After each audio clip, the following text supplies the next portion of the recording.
hey everybody, we have the AI machines working again, and therefore are hosting a diverse crowd with us for Now- the podcast. Don't get used to it, because Iran did say they would strike the OpenAI data centers in the UAE. So Liam might go down again at some point through this broadcast. That's right. We came with some new upgrades. Actually, I was at, so it was the Canadian Film Fest like 2 weeks ago, and I was at Cineplex downtown Toronto. You guys heard about the explosion that happened downtown Toronto? Yeah. So that happened across the street from the Cineplex. Sorry, what? Wait, you didn't see this? No. Yeah. On Queen Street, some like propane, like there was a building fire on the roof and some propane tanks exploded that were on a roof. Holy fuck. Yo, March 27th. I heard that and I thought we were being bombed. I thought, because every time I see like the skyline of downtown, I think of that tweet from the Sudanese prince or whoever. No, Saudi. The Saudi or whoever said we're gonna 9/11 you guys. Like, Why did that happen? I remember the Saudis threatening to 9/11 I Toronto. honestly forget what happened. I think at the Trudeau did time something? there was a woman who was like wanting to get refugee status in Canada because one, it sucks has to be a woman in Saudi, and she was like two, it's like if I go back to Saudi, I'm afraid my family will kill me. Yeah. Man, that should happen. And if you go on Twitter, immediately they said it's a terrorist attack in Toronto. And honestly, I thought it was a terrorist attack. They're pretty ineffectual. Because they just I blew didn't, up the roof of a building. But I didn't actually see what I don't think it exploded. even, All I like- heard was the explosion. I don't and, even think it really the smoke. damaged the building that much. It was just a big fireball. No, and it ended like up being a like shockwave. really nothing. But it was. Shit was different. I guess before you know that the explosion was just for the roof, like Yeah. you're worried. Like, you know? I'm like, let's get the fuck I think outta here. why the fuck did I see it? I was looking up the bike the DVP and realizing that because I'm not gonna get any other funding, it was gonna be like $200. And I was really thinking about it. And then I just refreshed the page and everything was like a building has exploded in Toronto. Yeah. And then nothing came of it, so I just kind of forgot, I guess. Yeah. But no, you were in there. You were He was in the shit. ground This shit was zero. crazy. And I heard people spread misinformation immediately. Yes, This sir. guy's like, yo, people got hurt. The ambulance, no one got hurt. There was no one there. Like the building was apparently under construction. Like it was hilarious.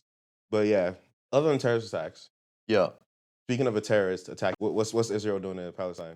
Israel, well, honestly, Israel, for this limited scope that I am covering, not that they're not in it, well, I guess they're always in Palestine, but they're kind of sticking to themselves inside their own current borders. No. And they've just signed into the law the Annihilate Every Palestinian Prisoner law, where any Palestinian convicted of being a terrorist, which is like a 96% conviction rate in their court or whatever, can be sentenced to death by hanging. And they were popping champagne. They had their golden noose charms on and were cheering and celebrating. And I don't even think it got it had a strongly worded letter, but no official real condemnation, I'll say. Yeah, I haven't seen this covered anywhere. Also, Yeah. Spencer, it's not necessarily true because Israel's also invading Lebanon right now. Yeah, well, And- that's what I mean. One, Israel exists completely on what should be Palestine. Yeah, I mean, But the situation's changed from even 2 weeks ago, but 2 weeks ago or so, they were like, we're going to annex all of Lebanon south of the Litani River, which is 10% of Lebanese territory. And now, since it seems like their progress is slow going because their current war with Hezbollah is not going swimmingly, they're now moving that back to maybe I think a 3-kilometer border strip. But also Israel is in the areas of control and in southern Lebanon, trying to force civilians to flee, destroying civilian infrastructure that connects southern Lebanon with the north, and also telling Christian villages in the south that if they harbor Shia Muslim refugees from neighboring towns in their villages, that the Israeli Air Force will also bomb those Christian villages. and we have seen them just completely wipe villages off the map already. and I think also that managed to earn a moderately strongly worded letter from Carney and Anand. So they've been pissing me the fuck off. Well, they're always pissing me the fuck off. But like I always now think back to when Mark Carney was like, "Oh, if Israel does anything more in the West Bank, we will do sanctions." And I was like, "Well, one, what about Gaza?" Like he skipped over it completely. And then they kept on doing all of the like death and destruction in the West Bank, and Carney didn't do anything. And now in the West Bank, that's expanded drastically, and they've added on Lebanon and Iran, and just like everyone in the neighborhood. And Mark Carney has decided to sanction Iran. Well, at the same time, Canada, a global heavyweight, is sanctioning Iran. The United States is unsanctioning Iranian oil. Yeah. Because the Strait of the war against Iran has been going so poorly since Iran has closed the Strait of Hormuz, and oil prices have spiked. In a bid to bring the prices of oil down, Trump desanctioned both oil from Russia and from Iran. So it looks like Trump was able to achieve, or the Iranians were able to achieve under Trump what they couldn't under Obama, which was the unsanctioning of Iranian oil. The art of the deal, baby. Yeah. Wait, what, was he just going to lift the sanction without getting to bomb them first? I don't think so, Cal. Yeah, the bombing was just for love of the game. You have to understand. He had to make an excuse to go back to nothing. What's funny, even funnier, is part of this was a freak out over petrodollar sanctity. Yeah. And Iran has let the French merchants through because the French now are paying in yuan to get through the strait. So the Iranians really want, I think this is more of a maximalist position, obviously, but it seems like Iran wants to basically be able to toll the Strait of Hormuz. Yeah. Which is, I think, would be really funny. Go back to 18th century mercantilist sea trade. We're going to collect the sound toll. Yes, we're going to Danish sound toll. Yeah. And we're going to have, in maybe another 100 years, whatever global superpower is then is, shelling Bandar Abbas in order to force them to no longer extract the sound toll. Yeah. And as punishment for, allying with the Napoleon of the future. Yeah, so the real result of this, at least from, the Western perspective, has just been a moderate frustration over one, lack of professionalism, and two, gas prices. And which, by the way, is Trump basically lives or dies by gas price. It's why he won the election, basically. I mean, that's how you hit American streetlights in their pocket. Those high gas prices. Yeah, I think because if you look at American cities, oh boy. I think gas there is now $8 a gallon. Please God, let it be 15 soon. And then in Canada, I think I read a CBC report that's it will be $3 in June if current trends continue. And as Trump would say, praise Allah, let the gas prices be $15 okay, soon. so here's a theory about him specifically saying praise be to Allah in that how about post. You tell the folks at home, why did Trump say praise be to Allah? When and how and why did he say praise be to Allah? Well, he said it in his Truth Social post right after threatening the Iranian government and the Iranian people with bombings, energy infrastructure. So this is what he said. Tuesday will be Power Plant Day and Bridge Day, all wrapped up in one in Iran. There will be nothing like it. Open the fucking strait, you crazy bastards, or you'll be living in hell. Just watch. Praise be to Allah. President Donald J. Trump. So in the lead up to that, there was apparently there was a poly market bet going on. It's will Trump oh, I did see that. Will Trump say Allah on Easter? Allah on Easter, and lo and behold, it happened, which it further validates my theory that this specific administration is just about seeing like how much you can grift off of poly markets by just like manipulating current events or political statements. Trump's son is like one of the chief consultants for Kalshi. Yeah. Which is like what value add does he even have for Kalshi except to provide a backdoor for the admin to manipulate prediction markets? Yeah. I was always thinking about like the stupidity of prediction markets being like, oh, people are betting on who's going to win an election. And then someone who's about to be on the wrong side of a bet starts like doming government agents or something like that, or the people like running in the election. I didn't think that it was going to be the government agents manipulating markets to dome random civilians. It's You didn't think they could use it on us? like I knew they would. It was just like I got blindsided, you know? I know they dome civilians for love of the game. I just didn't think that was going to be the complaint about the market manipulation. But Bennett, you remember when this is a few years back now, when we were saying that there was like an alarming thing of like Trump swearing. And everyone was like, what the heck is this? Like, yeah, he's a very like unprofessional guy. He's very irreverent and uncouth. But he started like, he swore in one of his speeches and everyone's like, whoa, that's kind of interesting. Now he's like, he's saying, open the fucking straight, you crazy bastards. yeah.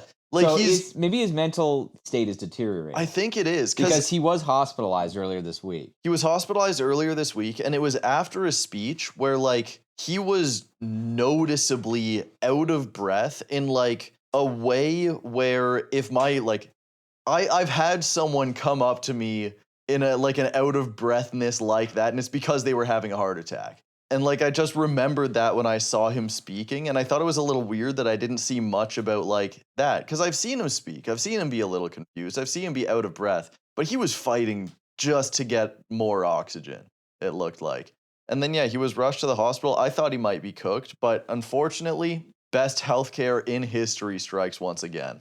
But yeah, oil, gas prices hitting Canada.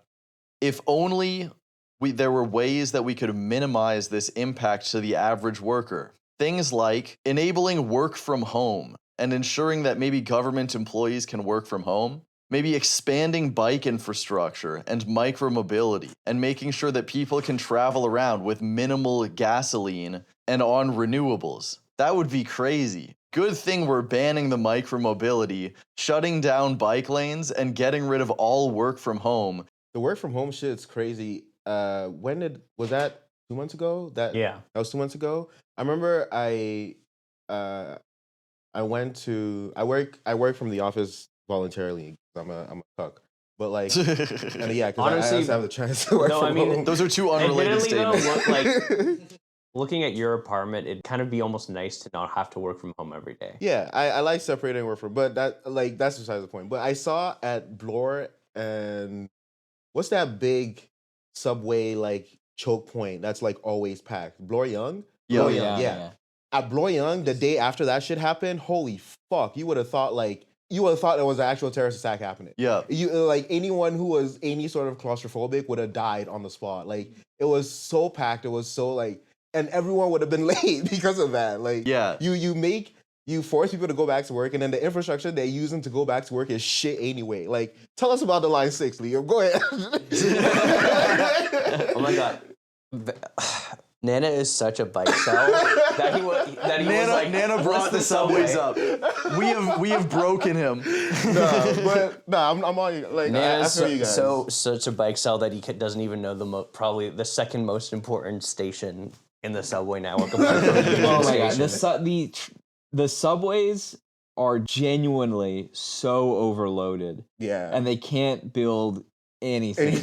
They can't expand them at all. Oh man. We did just get Line 5, and even though it's doing well and it was sorely needed, there's already problems of it being super packed at rush hour because they don't necessarily have enough train cars on Line 5. I have never been on Line 5 and had to wait less than 10 minutes for a streetcar to show up, I guess. This is a clean transition to, we have announced a new streetcar. It will be across Lakeshore.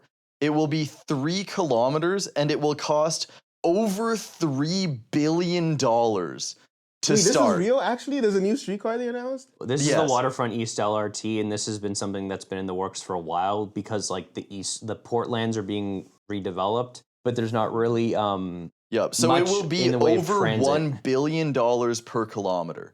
So if you go to somewhere, anywhere really, you can get to like $300 to $400 million to kilometer, and that is fully grade separated, fully automated, full safety features, full construction on everything. We are going to like be at 4 times that, probably minimum. And it's going to be for 3 3 kilometers You could. of a streetcar. I'm pretty sure. Yeah, that's like 45 minutes walking. Yeah. Like, holy shit. Yeah, I mean, this Wow. is something that's going to be needed, but it's kind of The number is insane, though. This is like, this is an Anglo moment of this shit costs way more than it should. Yeah. Because it's basically going to wait. Sorry, did you say what the route was? It's just like 3 kilometers. I think it's starting at Union, going east across Lakeshore, kind of thing, right? Yeah. So it basically is going to follow actually Queens Quay. So if you're ever on Queens Quay, there's like south from Union, and you're looking at the water. West along Queens Quay, there's a streetcar, but east there isn't. So this is just going to be like a streetcar east along Queens Quay to the Portlands. Specifically, there's like that new island that got dug out because they dug a second channel for the Don River to help flood mitigation. And there's going to be housing put on that. And there's already, infrastructure set up to support housing there.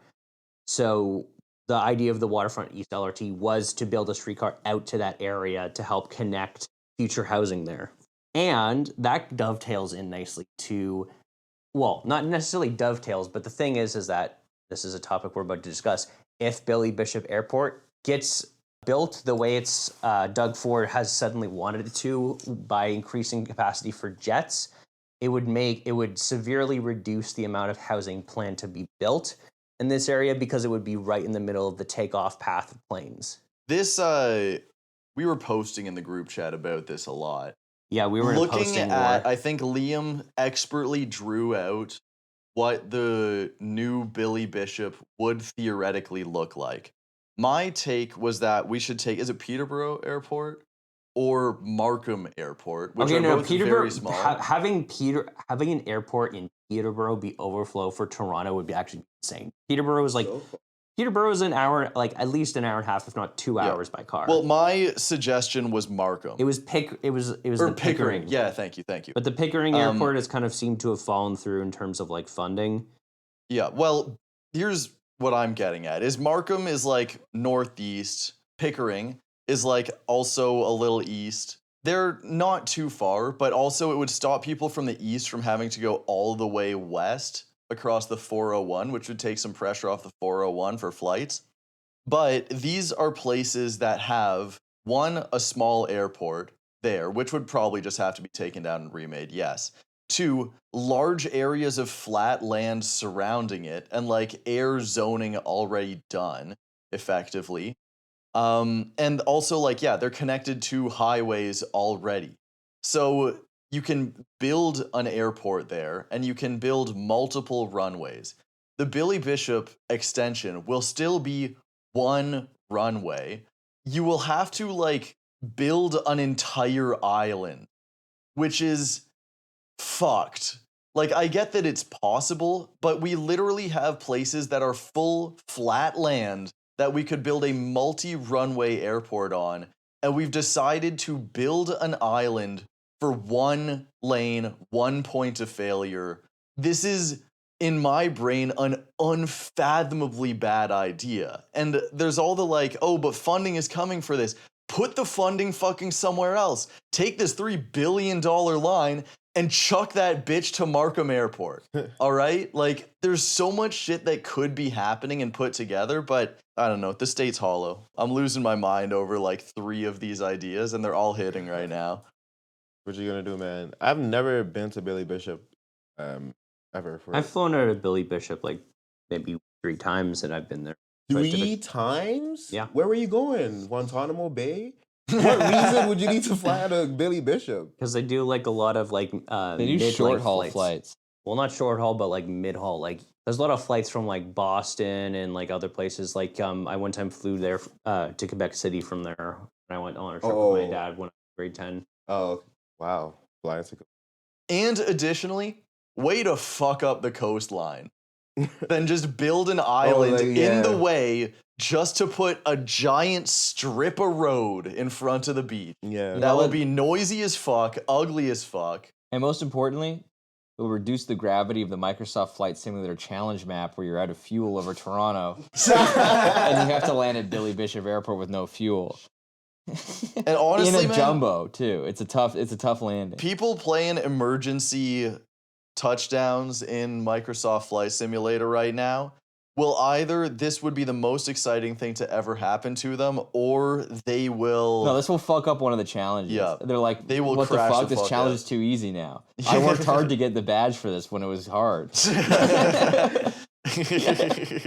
Achievement inflation. Yeah, exactly. The kids have it too easy. It's now. power. What is it? Power creep. Yeah, power creep. But I'm going to skip back one topic to how are we dealing with the spike in gas prices?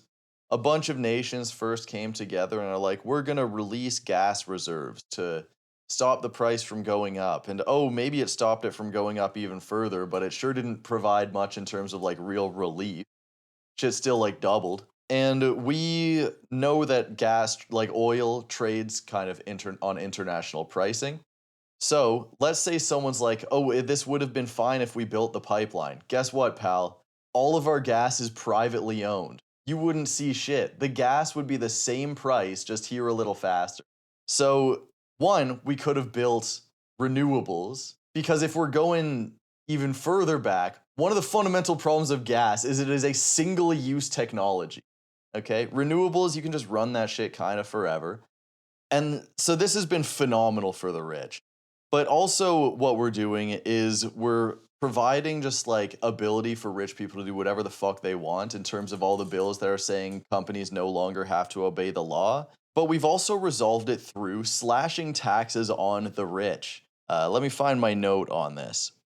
Yeah, so we've had the government is potentially running a program where after a certain point, they're going to cover the cost of gas to not increase the price at the pump, which is a thing that the UK has also done. So if we want to keep copying the UK, which we know Carney wants to do, we can do that. This just is essentially a cash flow straight from the government to oil companies, which is another thing we will do. And we've also at the same time decided to sneak through getting rid of the first buyer tax savings for homes and just apply it to everyone. So the idea for that was that the first home that you buy will get a tax break to help people buy their first house, but the market price overall would stay the same because if you're buying multiple houses, you'll have to pay like the full tax on it. Now they've extended it to everything, which means that sticking point where the price isn't supposed to increase is gone. Like, wasn't that a whole point of doing that, to make it stifle and incentivize like, you know, those companies from buying up properties and then and sitting on them and shit like that? Yeah. But now they can do that with the extra tax break. I'm pretty sure. Holy I'm pretty fuck. sure that, or at least it's on the books. I'd have to read all the lines, but yeah. So that's another function straight to the wealthy. The landlord class is the one class that is not allowed to fail. Yeah. Companies can succeed and companies can fail. People can succeed, people can fail. Landlords, the price of housing has gone down slightly, infinite tax break. Yeah. Yeah. This is Ontario? I believe so. Well, this was a Carney thing. Is this Oh, yeah, Canada you or said- Ontario? This is federal. It's Yeah. Carney. We live in a boomerocracy or a gerontocracy, but like not in the sense that our rulers are old, but that our rulers are beholden to old people.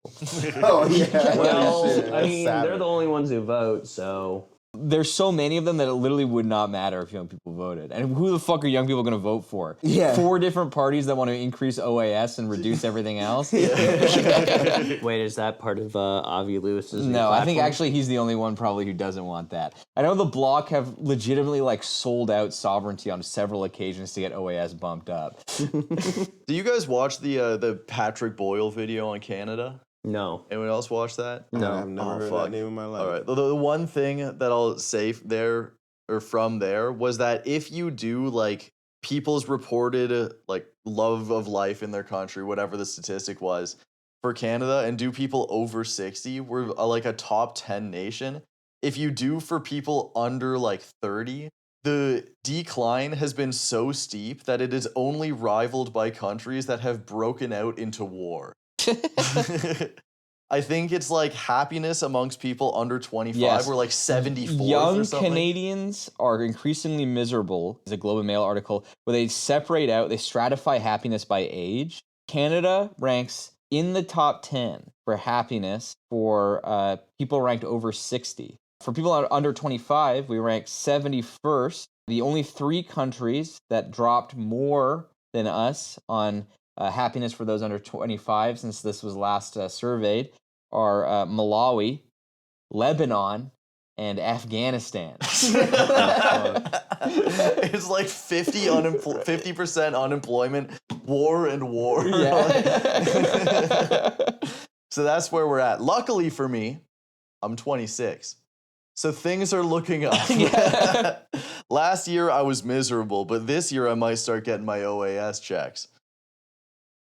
They should lower OAS to like 15. UAS, ungaged security. Age security? Is that Yes, what you sir. Bring me my money. Where are we at? We brought our way to Avi Lewis. Yeah, we should probably discuss him. The Fake Workers Party has a new leader, Yep. Avi Lewis, Avi Lewis.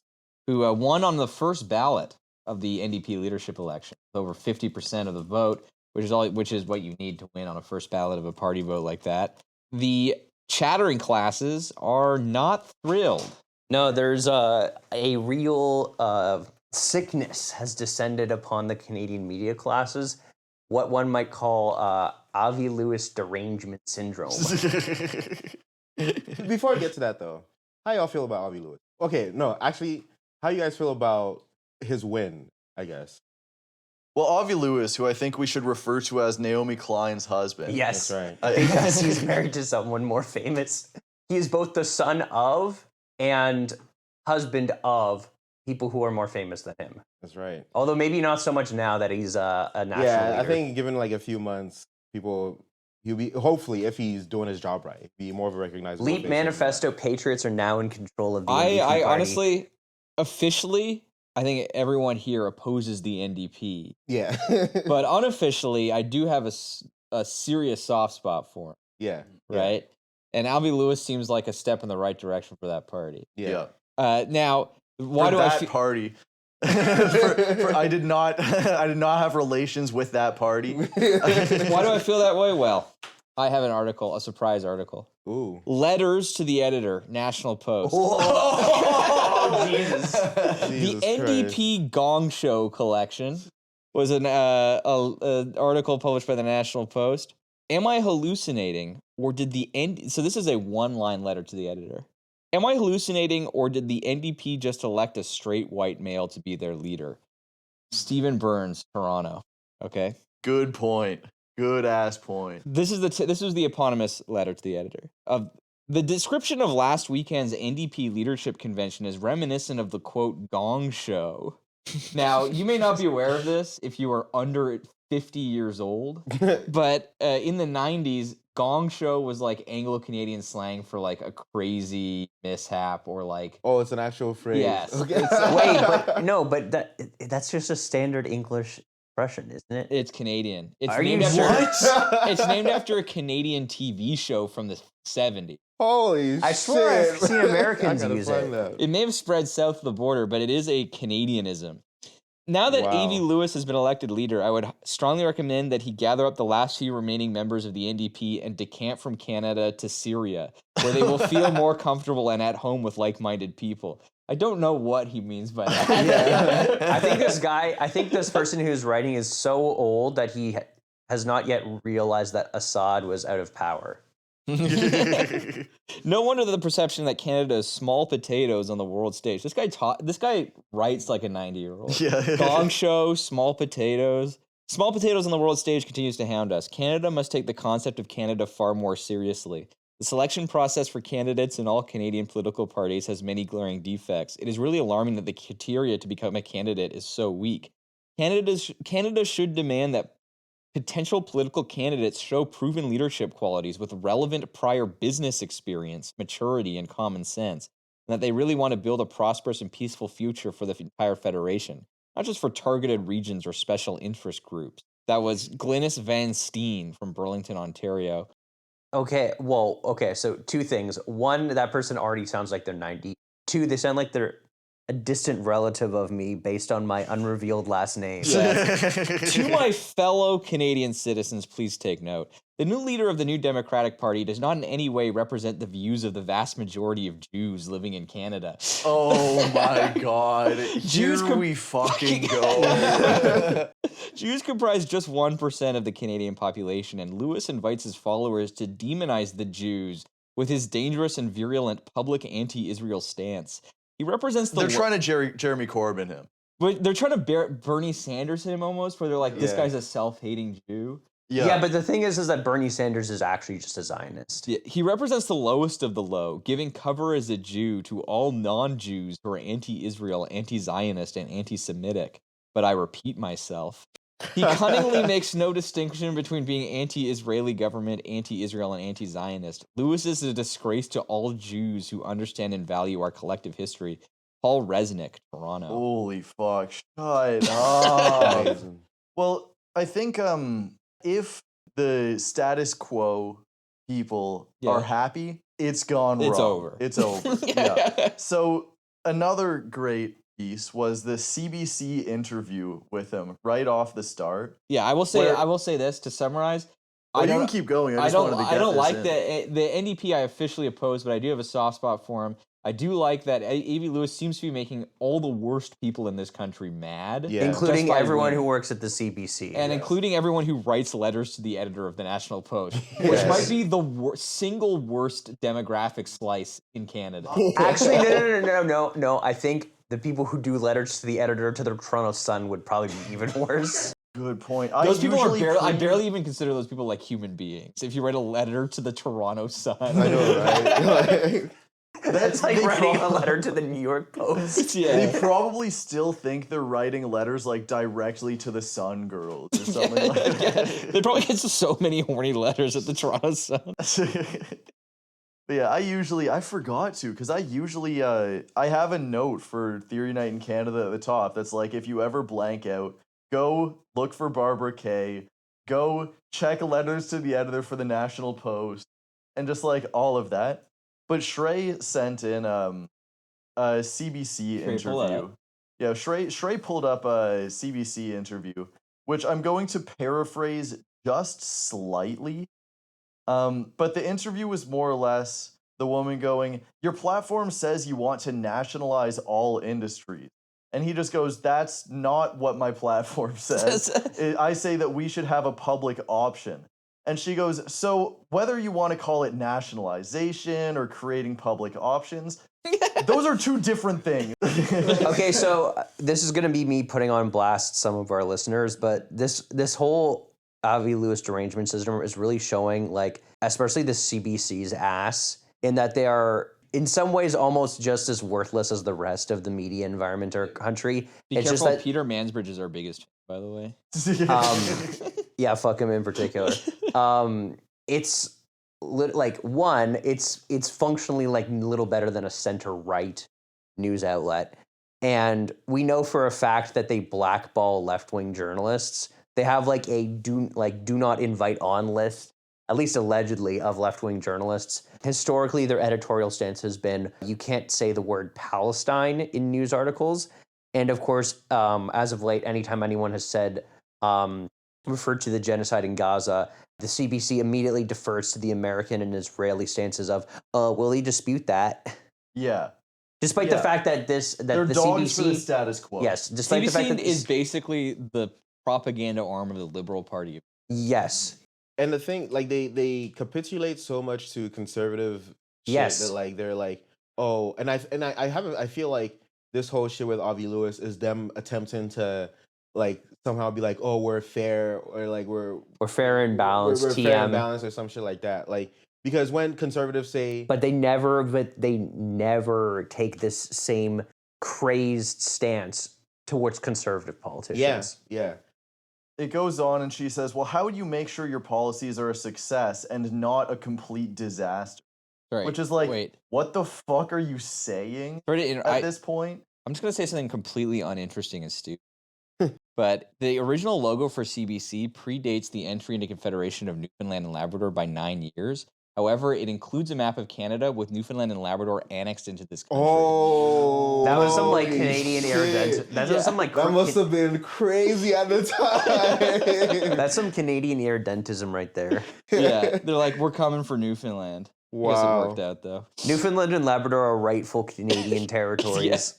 just That's like wild. Maine and Washington State, Yup. The funny thing about this, just like the Oregon Territory. yeah. All right, so she then rotates to, now I want to talk about you saying you want to end all oil and gas dependency, which is the 4th time in a row where he just has to say, that's not what the policy says. Where, like, if someone did this to me, I would just be like, you have one more chance before I end the interview. Like, if you go 0 for 3 on my policies, I'm not putting time into this. And then she ends off with essentially saying, and I modify the last few words, you say you stand with workers, and yet you're not blue collar.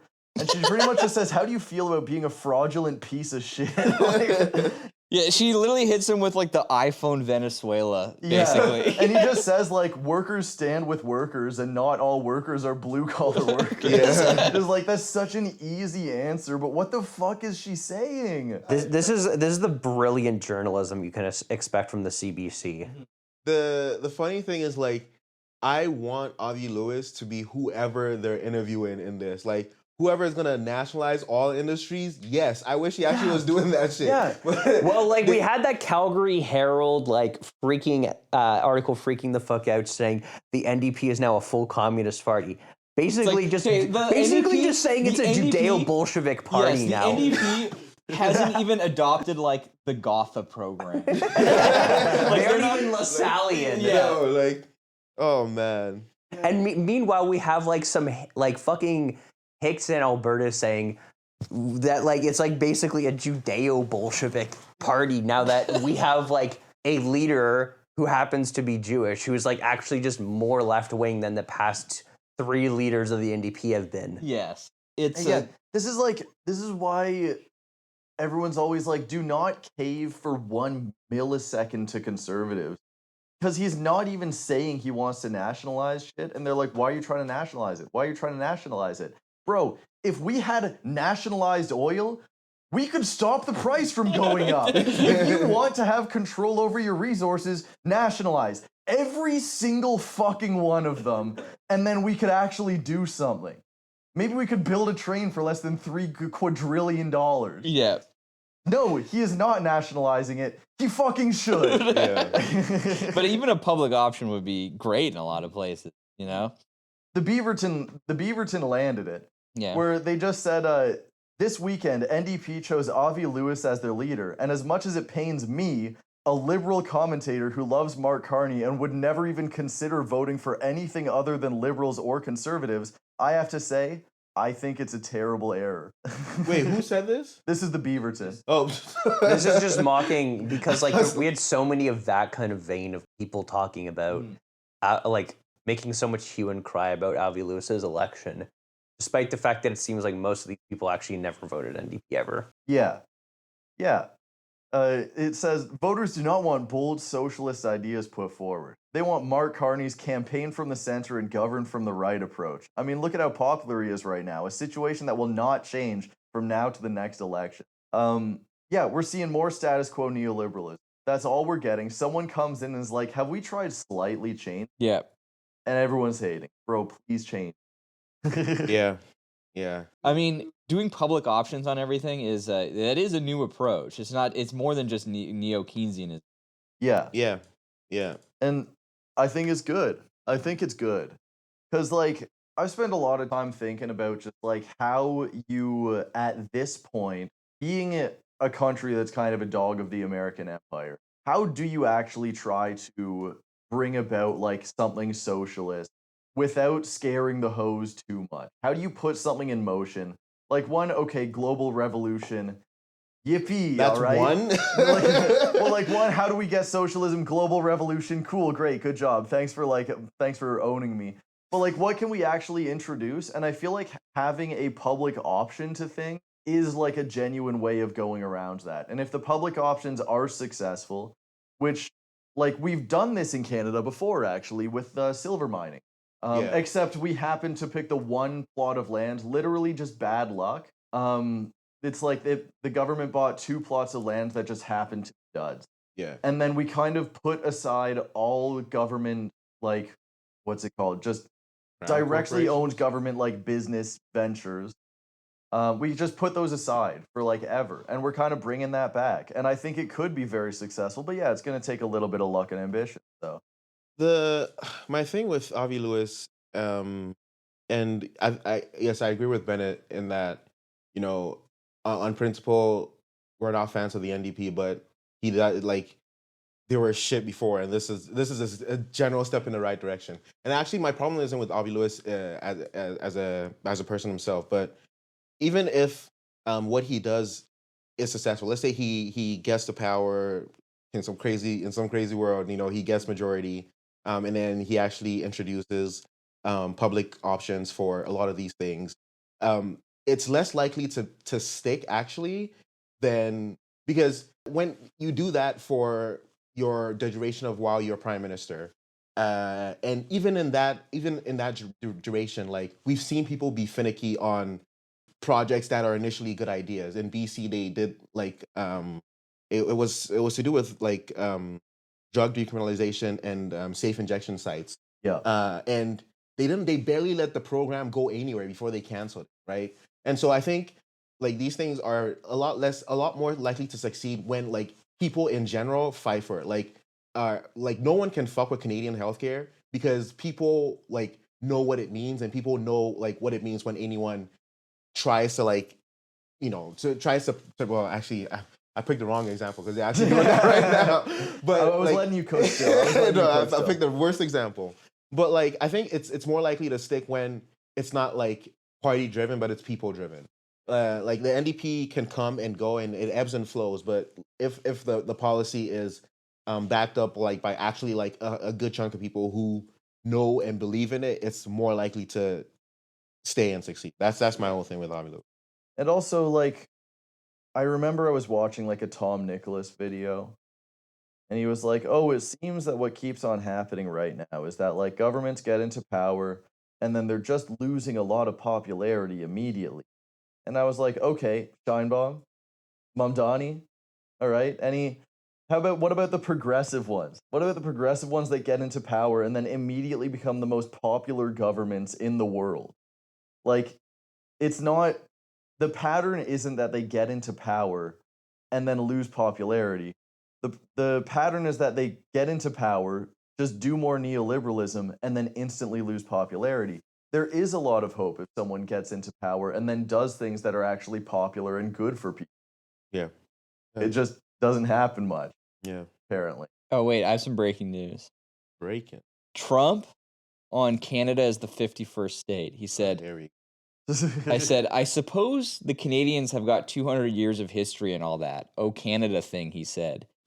You can't deal with that in 3.5 years. I guess it's just not going to happen. This is real? Yeah. Oh my God, bro. So he's given up on the 51st state thing when he, first of all, apparently, okay, he did some meeting with the king, and apparently he did not know that Canada is not a republic. Yeah. The king had to be like, yo, you know I own that shit. Oh my God. Apparently Trump was not aware of that and has sort of given up on the whole. It's hilarious. I can't believe like truth posts are gonna be in the archive for historians to dig through and figure out what the fuck was going on in the 2020s. That shit was literally just there to get Carney elected, man. Yeah, that, like, it was part of some like this proves that it's really the Liberal Party who are the American puppets, because there's some 3D chess backroom shit going on there to get them Honestly, reelected by Trump and the Liberals. Trump's front, like, The Liberals are the true compradors. Trump his brain is melting because he's saying what even he was concealing in his heart this whole time. Do they still recognize the king, or have they stopped that? Mr. Trump asked. To which Mr. Hardman said Canadians still recognize the king as their head of state. Trump replied, but they have these terrible politicians. They're nice to my face and then they say bad things behind my back. Welcome to politics, man. Holy shit. Oh, no one man. has ever done that. Did he say that they stop that to the monarchy? Like did they just like stop I doing guess that? I don't know if he understands how.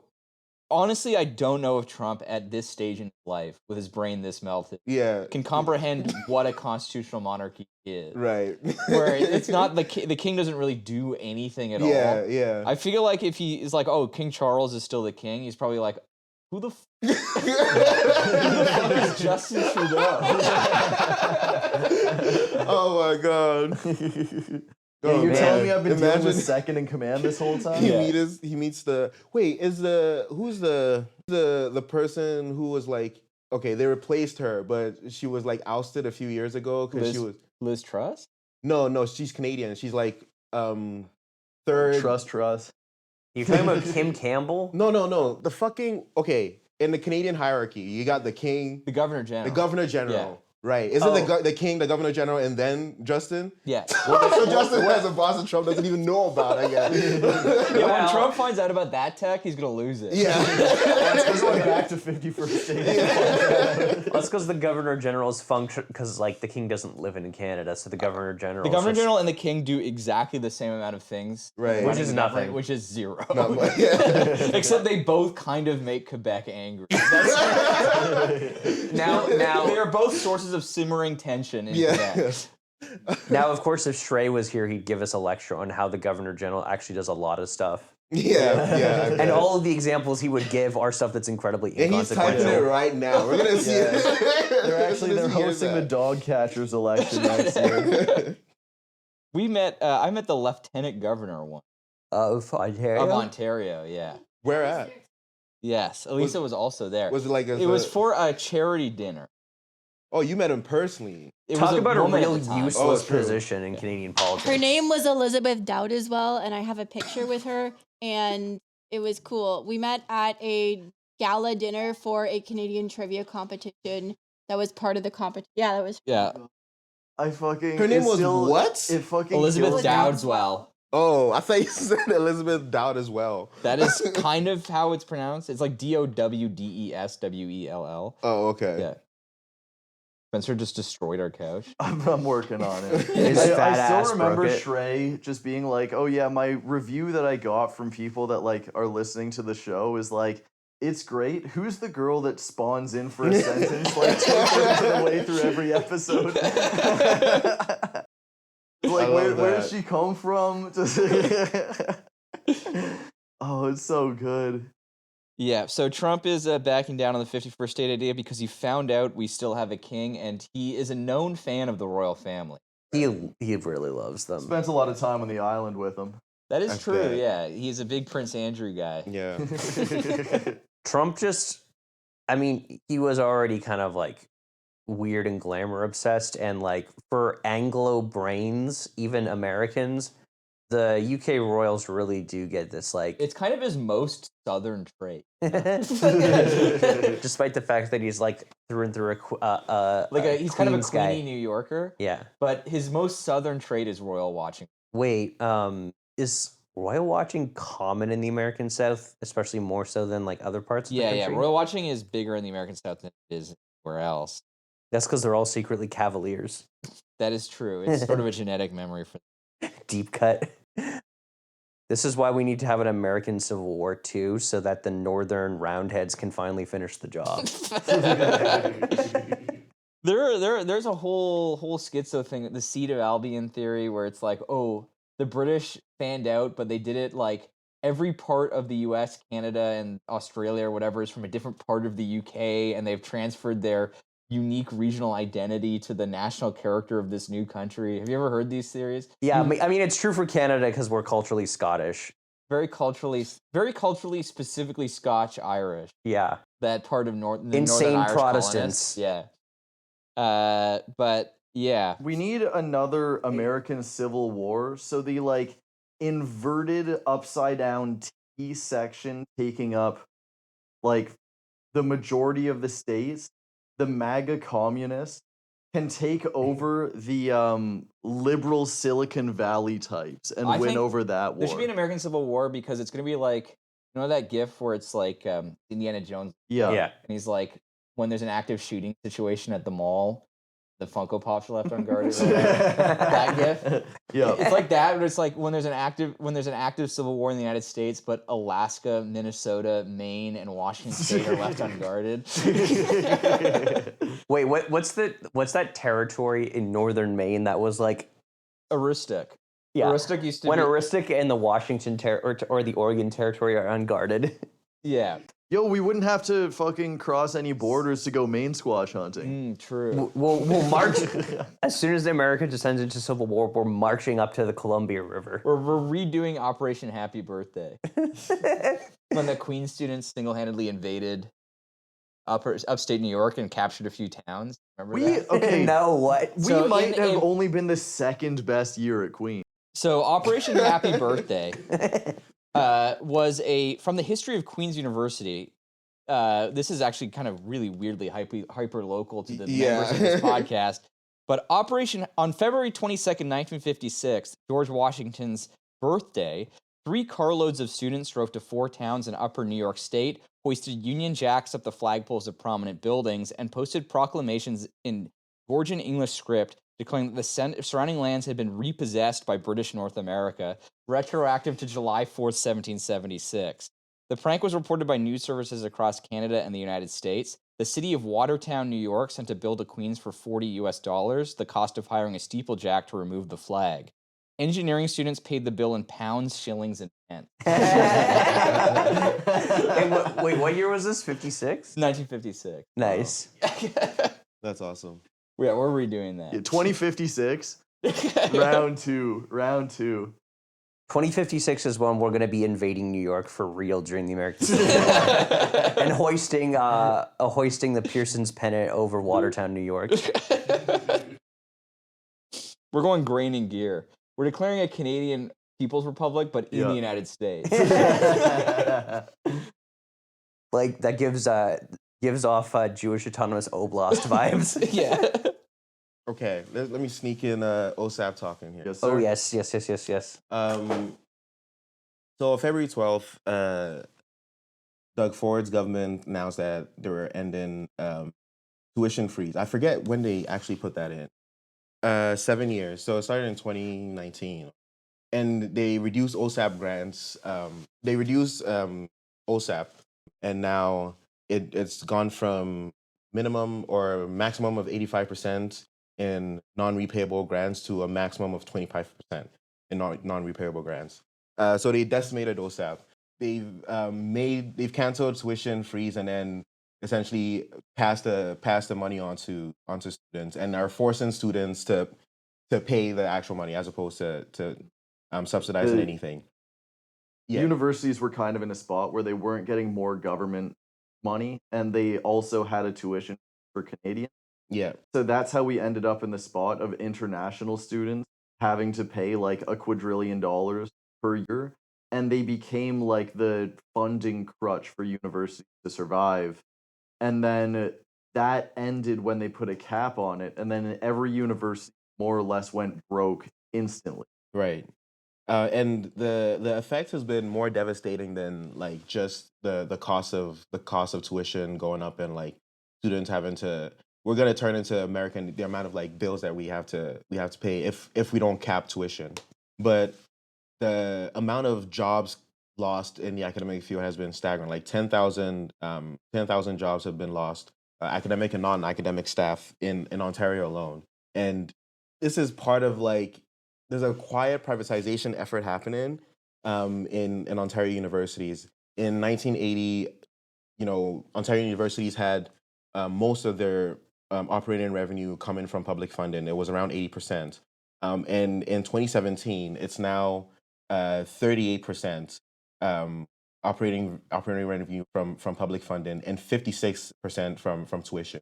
That number used to be 15%. What else? The government when the government claims that they're increasing funding to secondary schools, they said $6.4 billion over the next 4 years, which leaves them like adjusted for inflation, leaves them at a loss for how much they still need to maintain operating costs. So this is a big thing that's happening. In I think early March, the Canadian Federation of Students, Ontario specifically, called for a march, a big rally against the OSAP cuts. It's one of the biggest rallies in Ontario.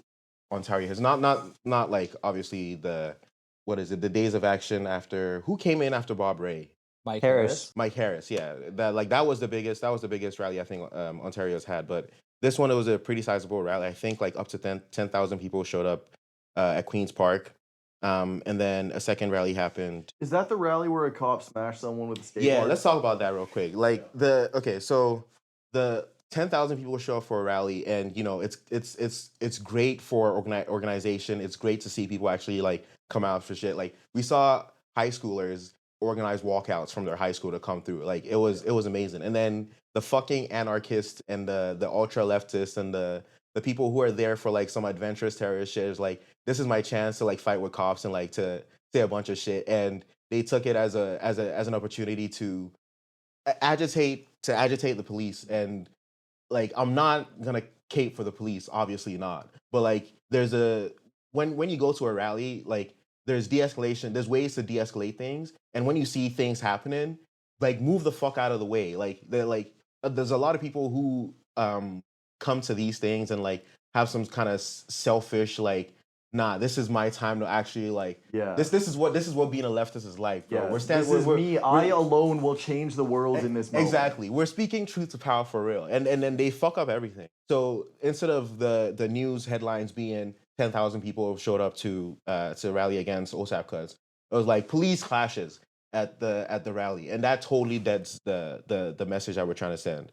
And speaking of the ultra leftists, yeah, you know, it's crazy. We diss the conservatives a lot on this show, but we never really talk about them because I think usually like there is some kind of like, even though we don't agree with their methods, like there is some kind of like general, we're all fighting for the same thing here.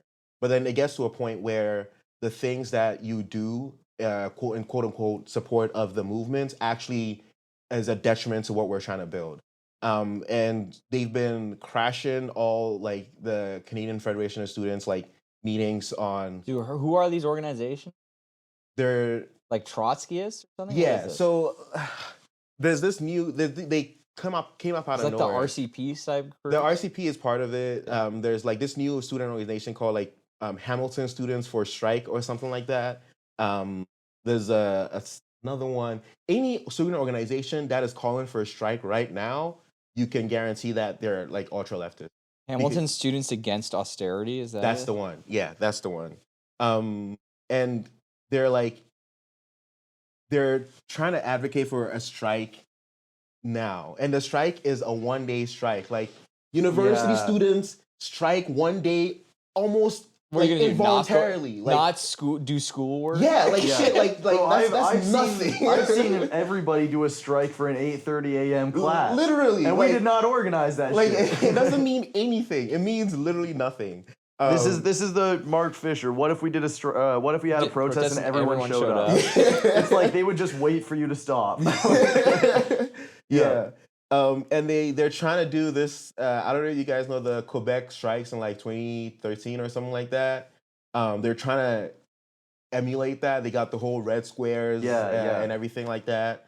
But it's a 1-day strike. Like the Quebec thing, like I don't know much about like how they organize their thing, but like it took months of organizing to get that together. You don't call for a strike just off the bat and like you think people would do it. Also, you need support from labor. Like take University of Toronto for example, a good amount of students will come to a strike for sure, but it really hurts the university when the workers as well go on a strike, right? Like don't give a fuck about students who've paid tuition already, but for the workers who are actually keeping the buildings up and running, they will give more of a fuck about that. So anyway, that's my little like nanologue on fucking on OSAP. I hold like a certain sympathy to specifically like young and student organizations, like even if they're fucking up the bag, just because like they're young and they're trying to figure shit out, and not everyone has been in it for a long time. But generally, it's like spend some time around and just like learn the ropes. But yeah, people are young. They're trying to shoot. They're trying to be like, I've just discovered, like I've really discovered, like I knew that things had happened before, but like the ongoing narrative of history that is like continual and seeing the whole process was something that it like didn't happen until I was like probably 22 was when I Yeah. really started to be able to put things together. Yeah. And yeah, a lot of people go out and they're like, oh, historically speaking, bad things have happened. Cuts have been bad, but they don't understand that this has been a continuous struggle. They go out there, they find something, and then they try to create their own thing without any experience or any input. Yeah. And they just don't know how to act. So especially, yeah, when you get young people who are out like agitating with cops, they're angry. They have that juice out there. It's just, Misguided. disorganized. Misguided. And I was really pissed off because they kept highlighting that one guy who was like, I'm buying sunglasses with my OSAP money. Oh yeah. And yeah. everyone was like, this is what they're doing. And I'm like, one, this is a fucking meme. And two, everyone was hating on him. If it wasn't him, it would have been someone else. They will find something to discredit Yeah. you.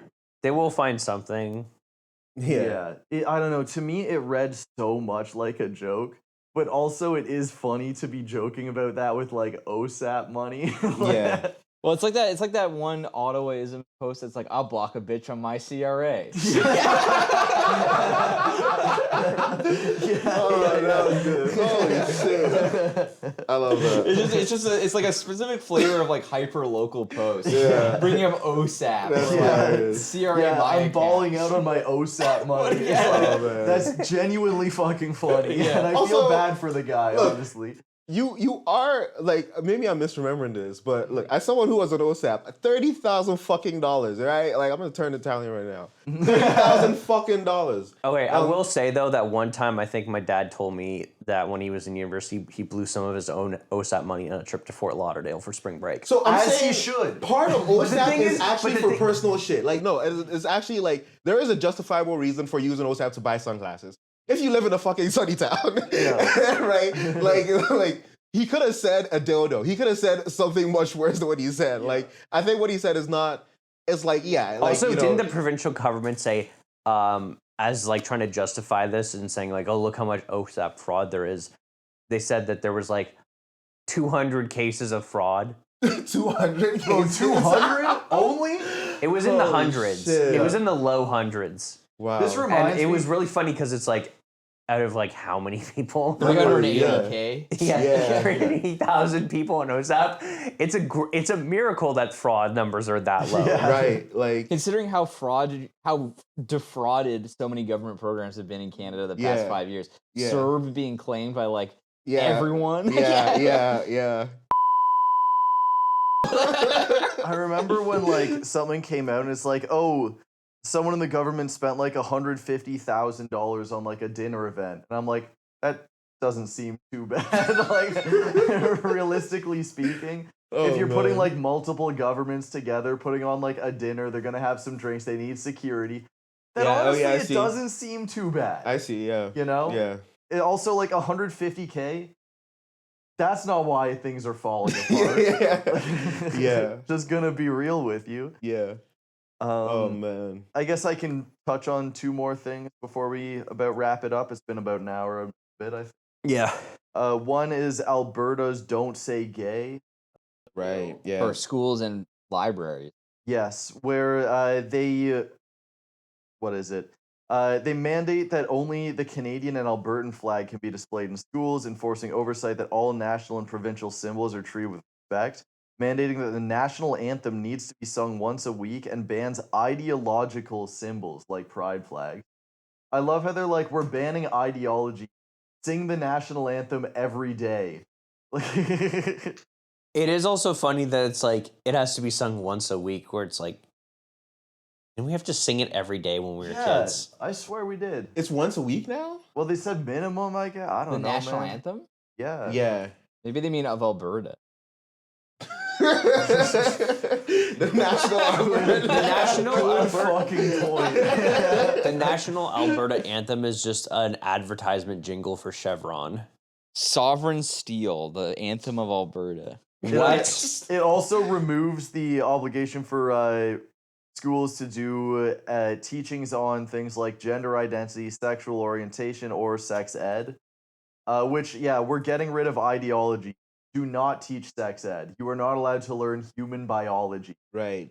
you And know? this is like, this shit, like, I don't know. I mean, I do know. It fucks kids up. Like, you know, like people, sex education is proven, well, I don't have the exact numbers, but like teaching kids about sex helps them have safer sex and is like, it helps them to identify when, you know, they get sexually harassed or assaulted or something like that, right? Like, Yeah. you don't, there's a, and I'm sure in Alberta is worse, but there's a general like sense of like there's no like, I don't know, in society we don't have like a good understanding of personal space, especially when it comes to kids sometimes.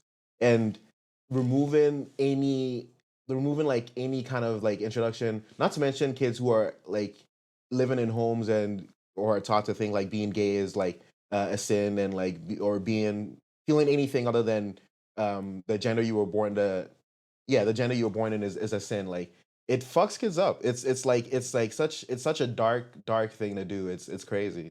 Yeah. I also, sorry, Alberta does have an anthem, by the way.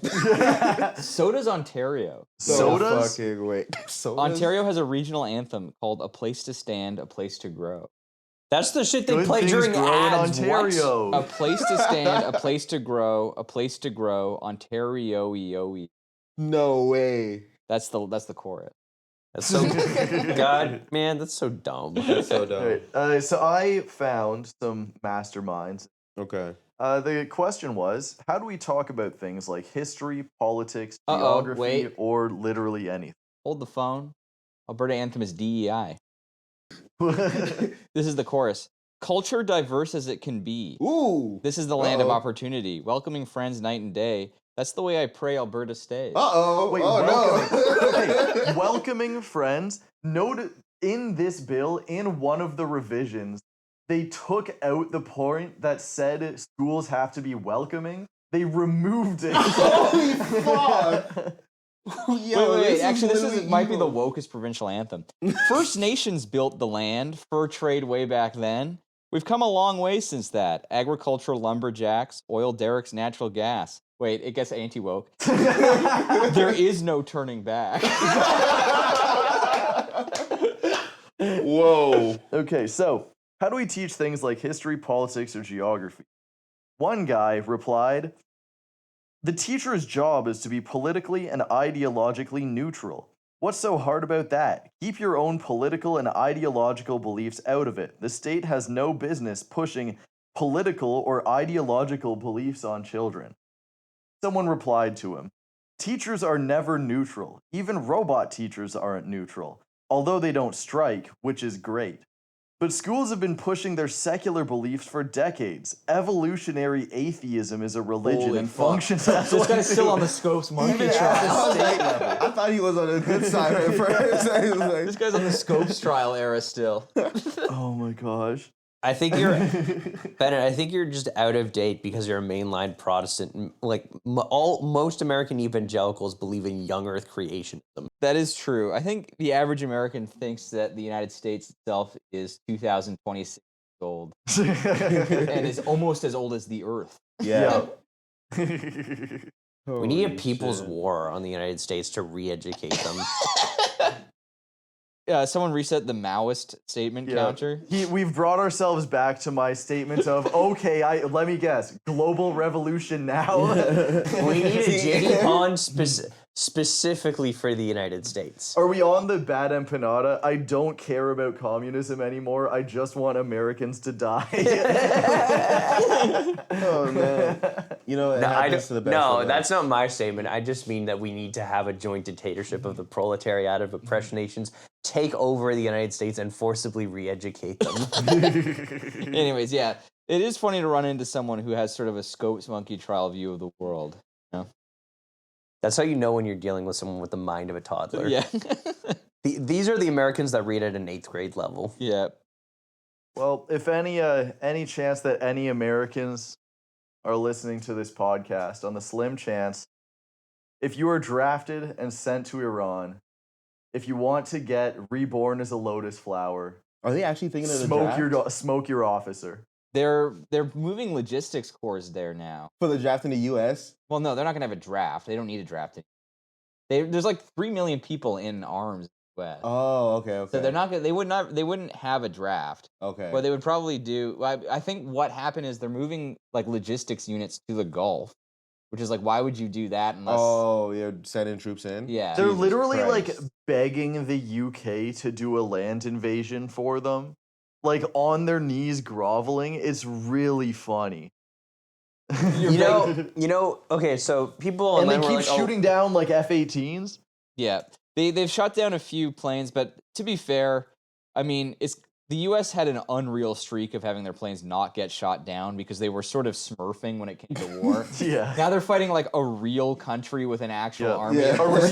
A real middle power that we sanctioned the second it got invaded. Yeah, of course they're gonna lose a few planes. I don't think that's totally out of the realm of like reasonability. Like I wouldn't say that's like a huge L, other than the fact that it's kind of funny that it's finally happening.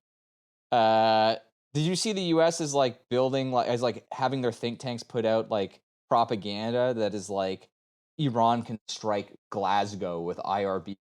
Yes, yes. That's why that's how they're forcing the UK. Yeah. So they published a map that's like. oh yeah, that was like 2 weeks ago. So right? Iran allegedly, I'll say, struck Diego Garcia Air Base, right? Which is I think it's a U.S. air base. No, it's a British base that is rented to the United States. It's in the former territory of the BIOT, right? It is, yes, specifically like the island of Diego Garcia was turned into a British naval base at the end of the Second World War. The local population was expelled, and then after a while, Britain's like, oh wait, we need to become a client of the U.S. and then rented the base to the United States for like 99 years. I think recently they surrendered sovereignty of the base to the Maldives. No, they surrendered the sovereignty of a few of the islands, but I think the base itself is still. Because I think the British gave up sovereignty over the. Anyways, it's pedantic. It doesn't matter. But Iran allegedly struck this base, which establishes a maximum IRBM range for them, coincidentally, of being able to hit the Western Union. Now, did Iran actually do that? I don't know. They might be like, oh, look, Iran could, in theory, hit Western Europe. You guys better do something about that. As if Iran would ever even bother. Yeah. Yeah. I think last time we talked about how everything is just being labeled as a false flag. I wouldn't put a lot down. Yeah. $5, that shit is sent from Israel and it's an American bomb. Yeah. I mean, it could also very well be that it's a ballistic missile that was shot from Yemen, because Yemen's like a lot closer to Diego Garcia, isn't that? Yeah. Yeah. Well, Should we leave it there? I think so. I guess we should. It's been a good episode. Like an hour 15. Yeah.